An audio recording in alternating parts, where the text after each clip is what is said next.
Superfast 100। मैं हूं आपके साथ मैत्रेयी त्रिपाठी और आपके साथ मैं हूं राजीव शर्मा। शुरुआत करेंगे बड़ी खबर से।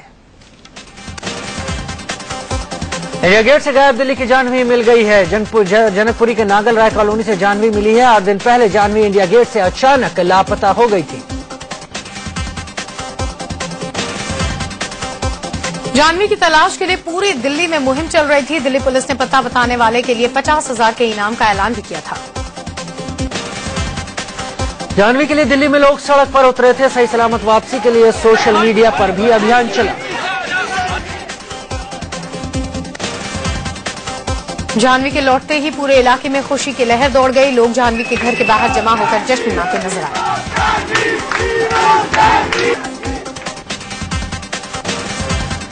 जाह्नवी के माता पिता भी बेटी के मिलने पर बेहद खुश थे। बेटी को खोज निकालने के लिए उन्होंने मीडिया और पुलिस को शुक्रिया अदा किया।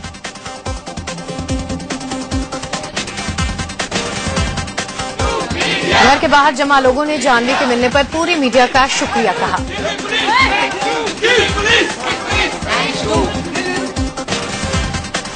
इस मामले में पुलिस छानबीन कर रही है। पुलिस के मुताबिक नांगल राय कॉलोनी में एक बच्ची के होने की खबर मिली, जिसके बाद पुलिस मौके पर पहुंची। बताया जा रहा है कि किसी शख्स ने बच्ची को यहां लाकर छोड़ा।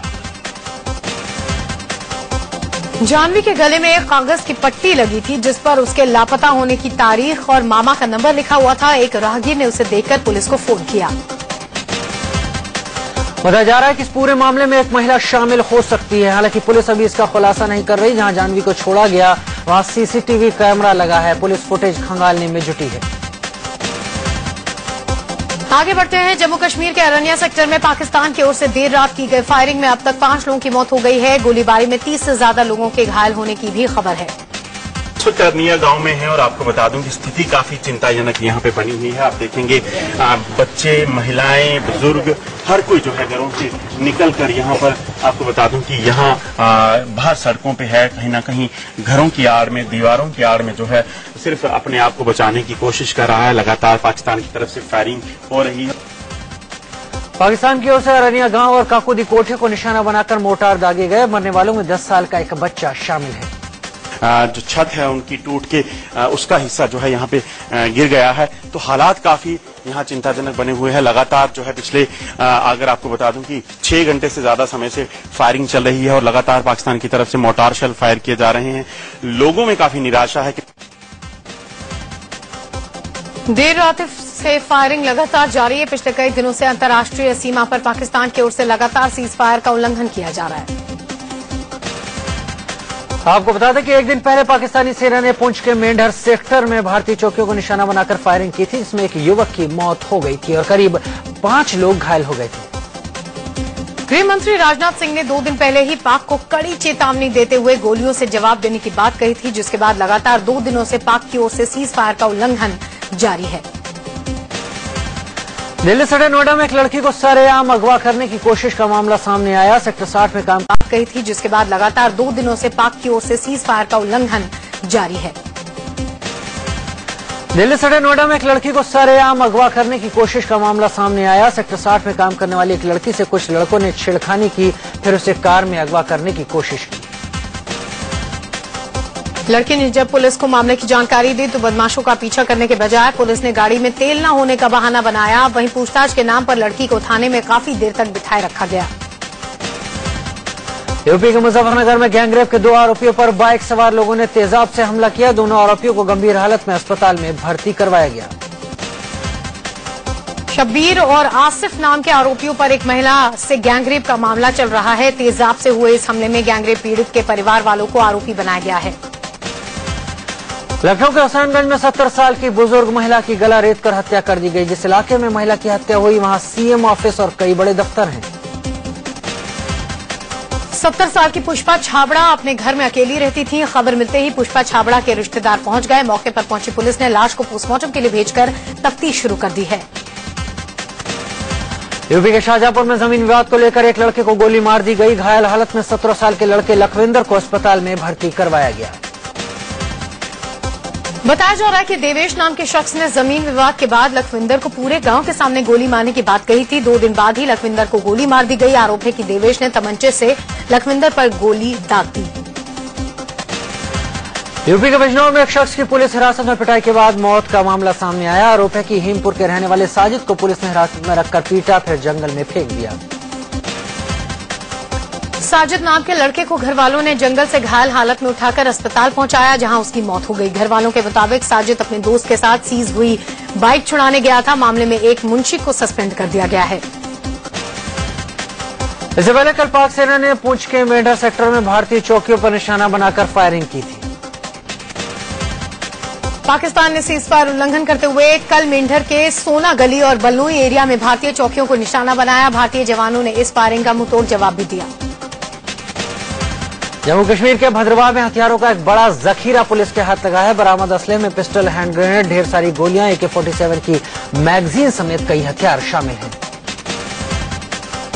इसमें कई अत्याधुनिक हथियार और वायरलेस सेट भी शामिल हैं। पुलिस के मुताबिक ये हथियार आतंकियों ने चिंता नाना इलाके में छिपाकर रखे हुए थे। यूपी के जालौन में 2 सगी बहनों की हत्या के बाद गुस्साए लोगों ने जमकर बवाल किया। लोगों को समझाने पहुंची पुलिस से लोगों की भिड़ंत हो गई और लोगों ने पुलिस पर जोरदार पत्थरबाजी की। लड़कियों का शव सड़क पर रखकर परिजनों ने जमकर हंगामा किया। लड़कियों की मां ने अपने ऊपर पेट्रोल डालकर आत्मदाह करने की कोशिश भी की। दरअसल कल जालौन में बोरे में बांधकर नाले में फेंकी गई 2 सगी बहनों की लाश मिली थी। 7वीं और 8वीं में पढ़ने वाली ये लड़कियां 22 सितंबर की रात से घर से गायब थीं। मेरठ की पुलिस लाइन में मारपीट की हैरान कर देने वाली तस्वीरें सामने आई। यहां 3 सिपाही और एक ठेकेदार आपस में भिड़ गए और इनके बीच जमकर लात घूंसे चले। सिपाहियों की भिड़ंत के चलते मेरठ पुलिस लाइन का अस्तबल अखाड़ा तब्दील हो गया। जमीन पर गिरा गिरा कर इन सिपाहियों ने एक दूसरे को खूब मारा पीटा। बताया जाता है कि तीनों सिपाही और ठेकेदार शराब के नशे में धुत थे और किसी बात पर इनमें कहासुनी हुई तो देखते ही देखते मारपीट में तब्दील हो गई। बिहार के औरंगाबाद में हनुमान जी की मूर्ति चोरी हो जाने के विरोध में लोगों ने सड़क जाम कर आगजनी की। साथ ही लोगों ने प्रशासन के खिलाफ नारेबाजी भी की। मौके पर हंगामा शांत कराने गए CO सिटी ने लोगों से जाम खुलवाने की अपील की तो नाराज लोगों ने उनकी पिटाई करनी शुरू कर दी। पुलिस पिटाई करने वालों पर कार्रवाई की तैयारी कर रही है। दरअसल रात में अज्ञात लोगों ने हनुमान जी की मूर्ति चोरी करने के साथ ही चबूतरे पर तोड़फोड़ भी की, जिसे देखकर लोग आग बबूला हो गए और हंगामा शुरू कर दिया। हरियाणा के रोहतक में INLD के उम्मीदवार ने सड़क पर जबरदस्त ड्रामा किया। रोहतक शहर से INLD के उम्मीदवार राजकुमार शर्मा ने बीच सड़क पर खुद ही अपने कपड़े फाड़ लिए। गांधीनगर से 3 दिन पहले एक युवक घर से लापता हो गया था। युवक का पता नहीं चलने के बाद लोगों ने हंगामा किया। लोगों के समर्थन में INLD नेता भी उतर आए और हंगामा किया। हरियाणा के करनाल में एक राजनीतिक कार्यक्रम के दौरान हाथापाई की नौबत आ गई। प्रोग्राम में सभी दलों के उम्मीदवारों को बुलाया गया था।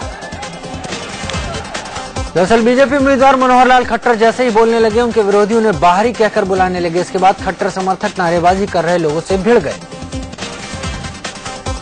पीएम नरेंद्र मोदी की आज हरियाणा में 3 रैलियां हैं। पीएम आज हिसार, कुरुक्षेत्र और फरीदाबाद में रैली करेंगे।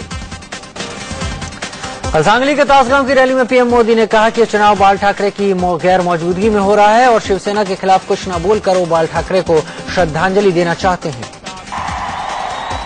ये मेरी बाला साहब ठाकरे को श्रद्धांजलि है, ये मेरी बाला साहब ठाकरे को आदरांजलि है। एनसीपी के गढ़ सांगली में पीएम मोदी ने एनसीपी सुप्रीमो शरद पवार पर जमकर हमला बोला। मोदी ने कहा कि पवार के चरित्र में शिवाजी के गुण ही नहीं हैं, उन्हें सिर्फ सत्ता के लिए शिवाजी याद आ रहे हैं। पीएम मोदी ने किसानों की खुदकुशी को लेकर भी पवार को निशाने पर लिया। उन्होंने कहा कि पवार केंद्र में कृषि मंत्री रहे और महाराष्ट्र में हर साल हजारों किसान खुदकुशी करते रहे। पीएम मोदी ने एनसीपी पर चुटकी लेते हुए कहा कि जो पार्टी खुद की घड़ी की सुई नहीं बदल पाती वो महाराष्ट्र का भाग्य क्या बदलेगी। उन्होंने कहा कि एनसीपी राष्ट्रवादी नहीं भ्रष्टाचारवादी पार्टी है। पीएम मोदी ने कहा महाराष्ट्र की बर्बादी का मूल कारण गठबंधन है, क्योंकि गठबंधन में कोई जिम्मेवारी नहीं लेता। मोदी ने कहा इसलिए आप लोग बीजेपी की बहुमत वाली सरकार बनाएं। महाराष्ट्र के सांगली में प्रधानमंत्री नरेंद्र मोदी ने बड़ा ऐलान किया और कहा कि बाल ठाकरे के प्रति सम्मान जाहिर करने के लिए वो शिवसेना के खिलाफ चुनाव प्रचार में एक शब्द भी नहीं बोलेंगे। पीएम मोदी ने कहा जिन लोगों ने करगिल युद्ध में शहीद हुई विधवाओं का आशियाना लूट लिया, जिन लोगों ने पानी लूटा, रोजगार लूटा, उन्हें विदा करने का वक्त आ गया है। पीएम नरेंद्र मोदी ने कहा कि शिवाजी के नाम पर कोई बीजेपी को न ललकारे। उन्होंने कहा कि मुंबई एयरपोर्ट के नाम के साथ पूर्व पीएम अटल बिहारी वाजपेयी ने ही छत्रपति शिवाजी महाराज का नाम जोड़ा था। कोल्हापुर की रैली में पीएम नरेंद्र मोदी ने कांग्रेस पर चुटकी ली। उन्होंने कहा कि जो पार्टी 50 से भी कम सीट पर सिमट गई वो विधानसभा चुनाव में ढूंढने पर भी नहीं मिलेगी।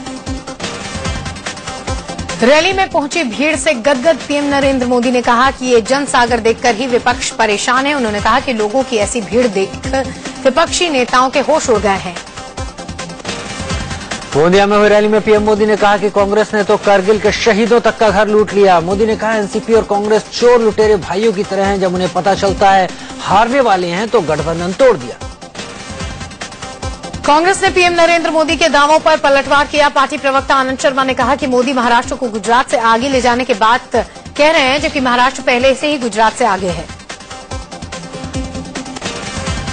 महाराष्ट्र के यवतमाल में प्रचार के लिए पहुंचे केंद्रीय गृह मंत्री राजनाथ सिंह ने कांग्रेस पर निशाना साधा। उन्होंने कहा कि बीजेपी की सरकार बनी तो सूबे में हिंसा की घटनाएं नहीं होंगी।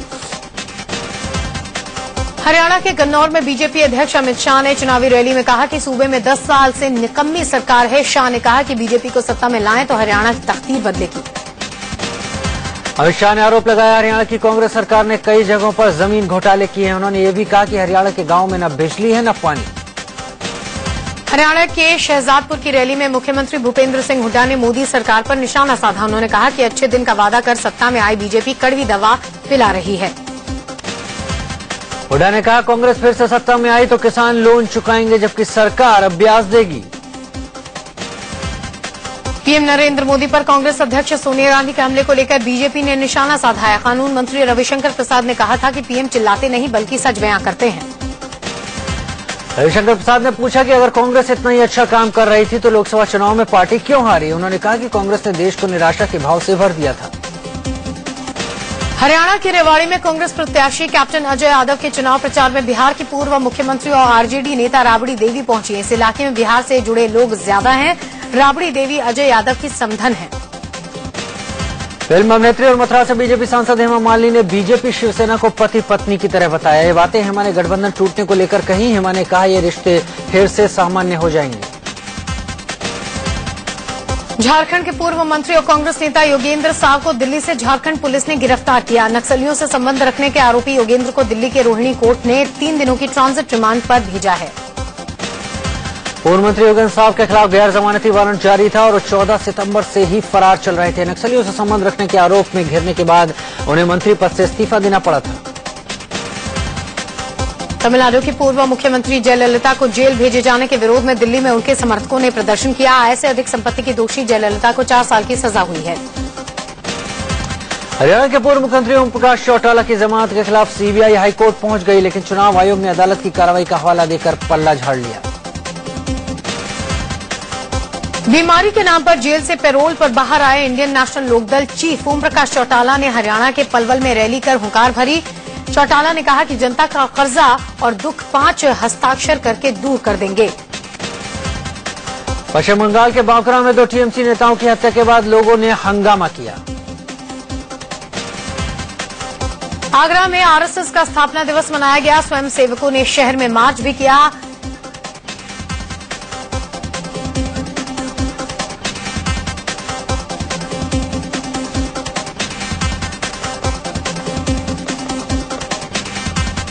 का गठबंधन राजनीतिक नहीं पारिवारिक था। शिवसेना की युवा इकाई के अध्यक्ष आदित्य ठाकरे ने बीजेपी से गठबंधन टूटने पर दुख जताया। इंडिया न्यूज के पॉलिटिकल एडिटर मनीष अवस्थी से खास बातचीत में आदित्य ने ये बातें कही।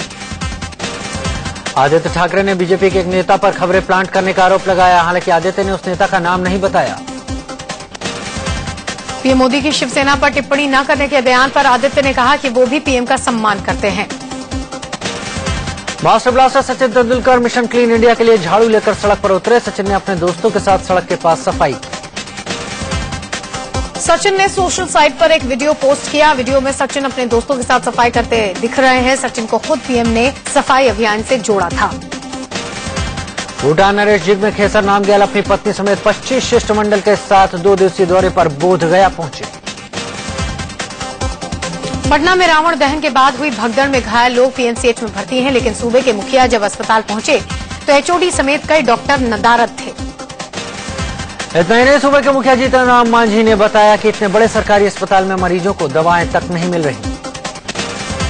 दशहरे के दिन मची भगदड़ मामले में डीएम और एसएसपी का तबादला कर दिया गया है। साथ ही डीआईजी और पटना डिवीजन की कमिश्नर को भी बदल दिया गया है।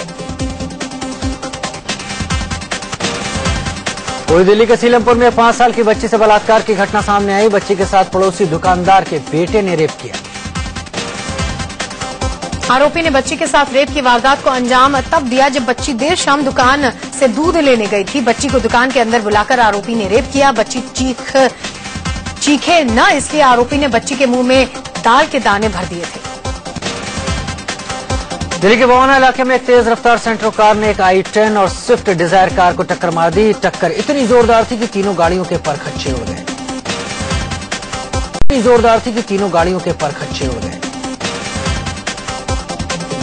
दिल्ली के कृष्णानगर इलाके में बदमाशों ने दिन दहाड़े एक प्रॉपर्टी डीलर को दुकान के अंदर घुसकर गोली मार दी। शख्स की हालत गंभीर बनी हुई है। पुलिस सीसीटीवी फुटेज के जरिए आरोपी की तलाश कर रही है।